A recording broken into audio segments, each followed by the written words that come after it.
അങ്ങനെ വീട്ടിലെത്തി കുറച്ച് ഗ്രൂപ്പ് ഫോട്ടോസ് ഒക്കെ എടുത്തു. അഭിനവ് ഭംഗി ക്യാപ്പൊക്കെ മേടിച്ചു വന്നപ്പോഴേക്കും നമ്മുടെ വണ്ടി എത്തിയിട്ടുണ്ട്. പിന്നെ ഇതാരെന്ന് പറഞ്ഞതിന്റെ ആവശ്യമില്ലല്ലോ. വണ്ടി കയറിയപ്പോ കുറച്ച് ബിസ്ക്കറ്റ് ഒക്കെ തിന്ന്. പിന്നെ വിബിൻ ചേട്ടന്റെ പ്രസംഗമായിരുന്നു. അങ്ങനെ നമ്മൾ ഫുഡ് അടിക്കുന്ന സ്ഥലത്തെത്തി. അതിനിടയിൽ വിബിൻ ചേട്ടൻ സ്കോർ ചെയ്യാൻ നോക്കുന്നുണ്ട്. ഇത് റിയലാണോ ഫേക്ക് ആണോ എന്നാണ് എന്റെ ചിന്ത. വെള്ളത്തിന്റെ തണുപ്പ് കാരണം ആശകലം മൊത്തം വറച്ചു. അങ്ങനെ അവിടെ മസാലപ്പൂരി എത്തി. ചട്നിക്ക് ഒരു മീൻകറിയുടെ ഒരു ടേസ്റ്റ്. വിബിൻ ചേട്ടനാണ് ഈ വിത്തൗട്ട് ചായയിലും മന്ദരില്ല എന്നൊരു പരാതി. അങ്ങനെ ഫുഡൊക്കെ അടിച്ച് നമ്മൾ സ്റ്റേജിൽ ഹൽദി പോവാണ്. അപ്പൊ നമ്മളൊരു വീട്ടിലാണ് നിൽക്കണത്. ഞങ്ങളെ സ്വീകരിക്കാൻ വേണ്ടിട്ട് കുറച്ച് അയൽക്കാർ വന്നിട്ടുണ്ട്. പിന്നെ റൂമിൽ വന്ന് കിടന്നപ്പോ ഒരു ആശ്വാസമായി. ഇപ്പൊ എന്നെ ഉച്ച കഴിഞ്ഞിട്ടുണ്ട്. അങ്ങനെ എല്ലാവരും ഫ്രഷ് ആവാൻ പോയിട്ടുണ്ട്. ഞാൻ നിങ്ങളെല്ലാരും പറ്റിക്കായിരുന്നു. ഞാൻ പൂട്ടിലല്ല ഉള്ളത്. ഞാനിപ്പോ ഭൂമിയിൽ പോലും അല്ല.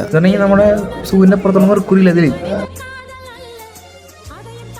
അപ്പുറത്ത് എർത്തും ആ സിവിനസ് ആയിട്ട് കൊച്ചു സോളാർ സിസ്റ്റം തന്നെ ഉണ്ട് അവിടെ. കൊച്ചടയാണെങ്കിൽ 63 വയസ്സായെന്ന് ആരെങ്കിലും പറയൂ. അങ്ങനെ ഫ്രഷ് ആയിട്ട് പുറത്തേക്ക് നടക്കാറങ്ങി. ടെമ്പറേച്ചർ ഇപ്പൊ 15 ഡിഗ്രി സെൽഷ്യസ് ആയിട്ട്. പുകവിടെ പറഞ്ഞപ്പോൾ ഊതി കളിക്കുന്നു. ഈ തണുപ്പത്ത് ചാവിടിക്ക് എന്ത് രസം അറിയൂ. ഇവിടുത്തെ സ്ഥലങ്ങളുടെ പേര് നല്ല വെറൈറ്റി ആട്ടാ. അങ്ങനെ ബാക്കിയുള്ളവരെല്ലാരും വിളിച്ചിട്ട് നമ്മൾ ഫുഡ് അടിക്കാൻ പോവാ. ഞാൻ തലശ്ശേരി ബിരിയാണി പറഞ്ഞത്. എനിക്ക് അത്രയ്ക്ക് താല്പര്യമില്ല. അതിന്റെ ക്ഷീണം മാറ്റാൻ അലക്സിന്റെ 2 ജീരകം മിഠായി അടിച്ച് മാറ്റി. ഇനി നമ്മൾ ബോട്ട് ഹൗസിലേക്കാണ് പോണത്. ചെറുതായി ചാറ്റിന് മഴയുള്ള കാരണം ബോട്ടിങ്ങിന് പോയി ഒരു താല്പര്യമായിരുന്നില്ല. അവിടുത്തെ കുറെ കടലിൽ കയറി നോക്കിയപ്പോ ഈ സാധനം കണ്ടു. ഉദാഹരണം മേടിച്ചു. പിന്നെ നമ്മൾ അവിടെ കുറെ ഇറങ്ങി. പിന്നെ നമ്മൾ ഫുൾ ഷോപ്പിങ്ങിന് പോവാണ് നമ്മുടെ രാത്രിത്തെ ഫുഡ് ഉണ്ടാക്കാൻ വേണ്ടിട്ട്. വിഭിചേട്ടനും മാഷും പച്ചക്കറികൾ പിടിക്കാൻ പോയി. പിന്നെ ഞങ്ങളാണെങ്കിൽ ഇറച്ചി പിടിക്കാൻ നിൽക്കാണ്. പ്രോട്ടീൻ അങ്ങോട്ട് കൂടെ നടക്കുന്ന കണ്ടാ. അങ്ങനെ ചിക്കനൊക്കെ വെട്ടി കിട്ടിയിട്ടുണ്ട്. അപ്പളേക്ക് നമ്മുടെ ജോസപ്പെട്ട വന്നിട്ട് കാശ് കൊടുത്തു. അങ്ങനെ പതുക്കെ പതുക്കെ ഓരോന്ന് മേടിക്കാൻ പോയി തിരിച്ചു വരുന്നുണ്ട്. അങ്ങനെ നമ്മുടെ വണ്ടി എത്തി നമ്മളിനി വീട്ടിലേക്ക്. അങ്ങനെ വീട്ടിലെത്തി നോക്കുമ്പോ ചേട്ടാ തുറക്ക്